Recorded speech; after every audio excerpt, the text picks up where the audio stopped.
नमस्कार। मैं आदित्य झा आप सभी के सामने रश्मि रति का तृतीय सर्ग प्रस्तुत करने जा रहा हूँ। इस सर्ग में रामधारी सिंह दिनकर जी ने श्री कृष्ण के हस्तिनापुर आने के उस समय का वर्णन किया है जब श्री कृष्ण पांडव की ओर से 5 गांव मांगने का प्रस्ताव लेकर आते हैं। यह बात सुनकर दुर्योधन काफी क्रोधित हो जाता है और श्री कृष्ण का अपमान कर देता है। श्री कृष्ण क्रोधित होकर के अपना विराट स्वरूप दिखला देते हैं और रामधारी सिंह दिनकर ने इस पूरे प्रकरण को बड़े सुंदर रूप से प्रस्तुत किया है।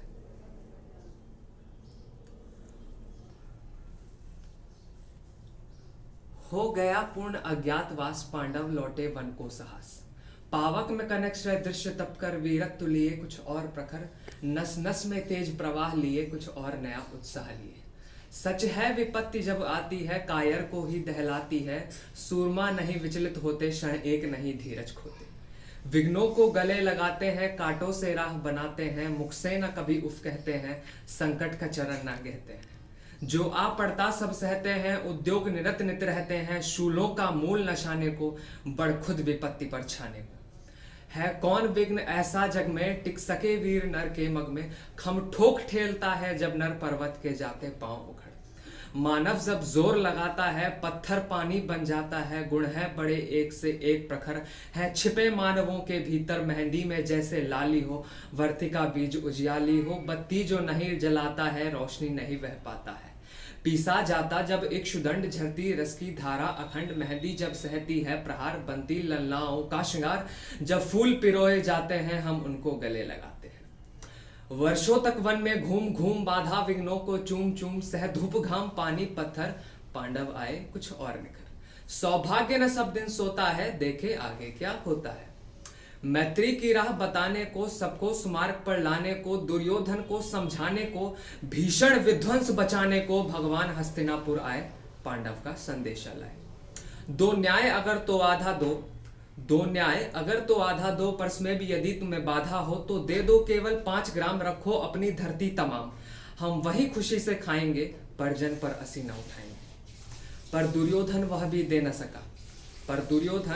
दे न सका, आशीष समाज की ले न सका, उल्टे हरि को बांधने चला, जो था असाध्य साधने चला। जब नाश मनुज पर छाता है, पहले विवेक मर जाता है। हरि ने भीषण हुंकार किया, अपना स्वरूप विस्तार किया, डगमग डगमग दिग्गज डोले, भगवान कुपित होकर बोले, जंजीर बढ़ाकर साथ मुझे, हाँ हाँ दुर्योधन बांध मुझे। यह देख गगन मुझ में लय है, यह देख पवन मुझ में लय है, मुझ में विलीन झंकार सकल मुझ में लय है, संसार सकल अमृत फूलता है मुझ में, संघार झूलता है मुझ में। उदयाचल मेरा दीप्ति भाल, भूमंडल वक्ष स्थल विशाल, भुज परिधि बंध को घेरे है, मैनाक मेरू पग मेरे है। दिखते जो ग्रह नक्षत्र निखर, सब है मेरे मुख के अंदर, दृग हो तो दृश्य अकांड देख, मुझ में सारा ब्रह्मांड देख। चरजीव जग अक्षर नश्वर, मनुष्य सुरजाति अमर, सतकोटि सूर्य सतकोटि चंद्र, सतकोटि सरित सर सिंधु मंद्र, सतकोटि विष्णु ब्रह्मा महेश, सतकोटि जिष्णु जलपति धनेश, सतकोटि रुद्र शतकोटि काल, सतकोटि दंडधर लोक कपाल, जंजीर बढ़ाकर साधिने, हाँ हाँ दुर्योधन बांध इन्हें।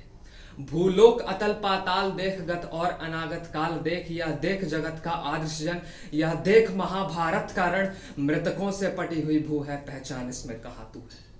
अंबर में कुंतल जाल देख, पद के नीचे पाताल देख, मुट्ठी में तीनों काल देख, मेरा स्वरूप विकराल देख, सब जन मुझी से पाते हैं, फिर लौट मुझी में आते हैं। जीवा से करती ज्वाल सघन, सांसों में पाता जन पवन, पड़ जाती मेरी दृष्टि जर, हंसने लगती है सृष्टि उधर, जब ही मूंदता हूं लोचन, छा जाता चारों ओर में। बांधने मुझे तू आया है, जंजीर बड़ी क्या लाया है, यदि बांधना चाहे मन, पहले तू बांध अनंत गगन, सुने को साध ना सकता है, वह मुझे बांध कब सकता है।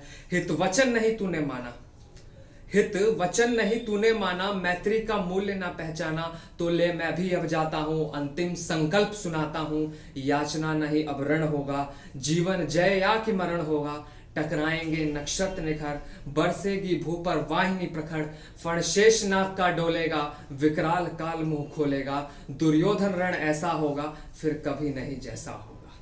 भाई पर भाई टूटेंगे, विष बाण बूंद से छूटेंगे, वायस श्रृंगार सुख लूटेंगे, सौभाग्य मनुज के फूटेंगे। आखिर तू भूषाई होगा, हिंसा का पर्दाई होगा। थी सभा सब सन्न पड़ी, सब लोग डरे, चुप थे या थे बेहोश पड़े। केवल दो नर न अघाते थे, धृतराष्ट्र विदुर सुख पाते थे।